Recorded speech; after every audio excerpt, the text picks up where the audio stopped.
سبح اسم ربك الأعلى الذي خلق فسوى والذي قدر فهدى والذي أخرج المرعى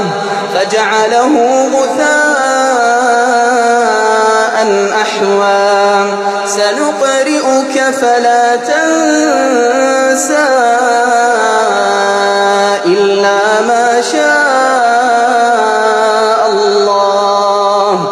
إنه يعلم الجهر وما يخفى ونيسرك لليسرى فذكر إن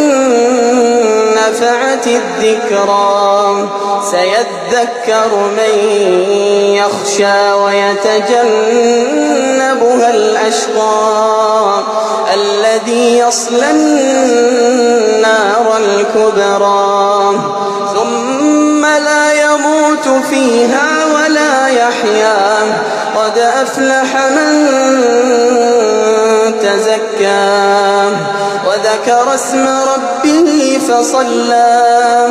بل تؤثرون الحياة الدنيا والآخرة خير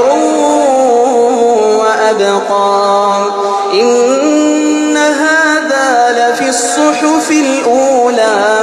صحف إبراهيم وموسى.